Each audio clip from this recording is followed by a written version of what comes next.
ধানমন্ডির তাকওয়া মসজিদে অনুষ্ঠিত হল ৬৯-এর গণ-অভ্যুত্থান ও মহান মুক্তিযুদ্ধের অন্যতম সংগঠক তোফায়েল আহমেদের প্রথম জানাজা। দীর্ঘ ৮ মাস ৮ দিন রাজধানীর স্কয়ার হাসপাতালে চিকিৎসাধীন থাকার পর ১ জুন বেলা ৩:৩০টায় নিবিড় পরিচর্যা কেন্দ্র আইসিইউতে শেষ নিঃশ্বাস ত্যাগ করেন ৮২ বছর বয়সী এই প্রবীণ রাজনীতিবিদ। দীর্ঘদিন ধরেই বার্ধক্যজনিত নানা জটিলতায় ভুগছিলেন তোফায়েল আহমেদ। ২০২৫ সালের ২৪ সেপ্টেম্বর নিউমোনিয়াজনিত শ্বাসকষ্ট, হৃদরোগ ও শারীরিক দুর্বলতা নিয়ে হাসপাতালে ভর্তি হন তিনি। তোফায়েল আহমেদের একমাত্র সন্তান তাসলিমা আহমেদ জামান মুন্নি এবং তার স্বামী তৌহিদুজ্জামান তুহিন। এই চিকিৎসক দম্পতি জানান, সব ঠিকঠাক থাকলে ২ জুন সকালে হেলিকপ্টারে করে মরদেহ ভোলা নেওয়া হবে। জোহরের পর ভোলা জেলা স্কুল মাঠে দ্বিতীয় জানাজা শেষে গ্রামের বাড়িতে মা বাবার কবরের পাশে দাফন হবেন তোফায়েল আহমেদ। তোফায়েল আহমেদের জন্ম ১৯৪৩ সালের ২২ অক্টোবর দ্বীপ জেলা ভোলা সদরের দক্ষিণ দিঘলদি ইউনিয়নের কোরালিয়া গ্রামে।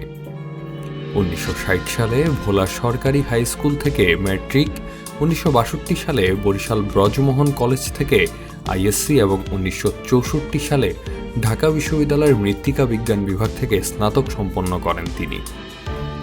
১৯৬৯ সালে ডাকসুর ভিপি থাকাকালে ৪টি ছাত্র সংগঠনের সমন্বয়ে সর্বদলীয় ছাত্র সংগ্রাম পরিষদ গঠন করে বঙ্গবন্ধুর ৬ দফা কর্মসূচি ১১ দফায় অন্তর্ভুক্ত করে ৬৯-এর গণ-অভ্যুত্থানে নেতৃত্ব দেন।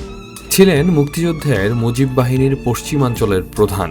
স্বাধীনতার পর সংবিধান প্রণয়নে ভূমিকা রাখেন মুজিবনগর সরকার প্রতিষ্ঠার অন্যতম এই সংগঠক।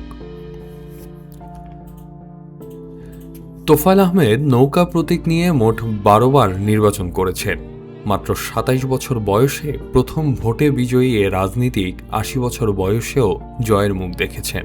সব মিলিয়ে তিনি ৯ বার সংসদ সদস্য নির্বাচিত হয়েছেন। ১৯৭০ সালে প্রথমবারের মতো আওয়ামী লীগের মনোনয়নে জাতীয় পরিষদের নির্বাচনে অংশ নিয়ে জয়লাভ করেন।